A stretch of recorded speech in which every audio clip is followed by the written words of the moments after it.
Azərbaycanda da müxtəlif, indi bilmirəm, bunlar Azərbaycandadırlar, yoxsa xaricdən idarə olunur, hardan idarə olunur, mən bilmirəm. Artıq bu reaksiyalar gəlir, güya ki, vaxtında düşünmək lazım idi, kimlərlə əməkdaşlıq. Bu molla başlar, Təbii. hər kəs öz adından çağıra bilərik. Bəli, bu molla başlar yenə fəallaşıblar, yaxşı olub, hələ Bakını da vuracaqlar deyə, belə çox belə insanlığa, heç bir mədəniyyətə sığmayan addımlar, sözlər yazırlar. Bunlar hamısı aydındır və biz bilirdik ki, belə olacaqdır. Azərbaycan xalqının düşmənləri yazırlar. Bəli, bir mənalı şəkildə xalqımızın düşmənləri, içimizdəki satqınlar, namərdlər. Çünki belə hadisə heç kim sevinməməlidir. Əksinə Yarımçı qaldı fikrim necə idi?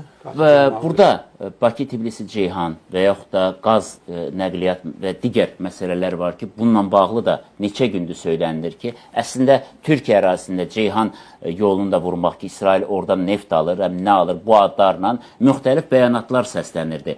Ola bilərmi bu da bir planın tərkib hissəsidir? Yəni, həm Azərbaycana zərər vuracaq, həm də öz aləmində güya Avropanı və yaxud da dünyanı enerjisiz qoyacaqdır. Bax, o dediyiniz məqama görə soruşuram. Deməli, təxminən Hatəmi dövründə biz Bakı Dövlət Universiteti nümayəndə heyəti ilə getdik İranda beynəlxalq konferansa. Və həmin konferansda deməli çıxışım zamanı mən indi söylədiyim fikirləri ki, Azərbaycan heç bir zaman İran əleyhinə olmayıb, heç zaman İrana qarşı bir addım atmayıb. Biz həmişə mehriban qonşuluq siyasətinə sadiqik. İrana qarşı təzyiqlərə, təhdidlərə qoşulmamışıq, kampaniyalarda iştirak etməmişik. Bu kimi fikirlər söylədim. Və qarşılığında hansı deməli, görün hansı bir hiyləgərcəsinə bir sual verdilər. Dedilər ki, bəli, siz İranın, daha doğrusu İranı müdafiə etmişsiniz ki, İrana qarşı üçüncü qüvvə güc tətbiq etməsin, buna görə sizə təşəkkür edirik. Amma gör, hansı hiyləgərcəsinə bir sual verdi. Bir gün görəcəksiniz ki, Bakı, Tbilisi, Ceyhan kəməri, neft kəməri vuruldu. Vurulanda dərhal orada tapılacaq Made in İran istehsalı ilə raket. Bizim bundan xəbərimiz yoxdur. Bunu vururlar. Bunu vurandan sonra siz Azərbaycan deyəcəksiniz ki, ay İran, sən bunu nədən etdin? Nədən etdin? Biz sizi həmişə qoruyuruq. Niyə ki, bizə qarşı? Mən sonra söylədim ki, belə fikirlər, belə ideyalar sizin ağlınıza niyə gəlir?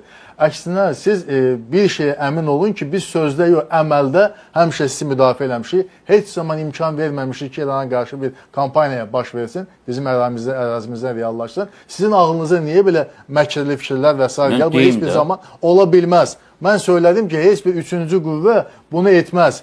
Tək ki, siz bunu etməyin. Tək ki, siz bunu etməyin. Bax, indi siz dediyiniz suallar ki var. Bunlar da eyni hesab edirəm ki, məntiqdən qaynaqlanır ki, bəli, yəni hətta onlar bu kimi deməli cinayətlərə də gedə bilərlər. Yəni istisna deyil. Çünki əgər bu günləri Amerika Birləşmiş Ştatlarının Fars körfəzi regionundakı bütün hərbi obyektləri, eyni zamanda qeyri-hərbi obyektlər, həmin ölkələrə məxsus mülki obyektlər bu gün vurulursa, onda belə olan vəziyyətdə dediyim hadisə də hətta baş verə bilər.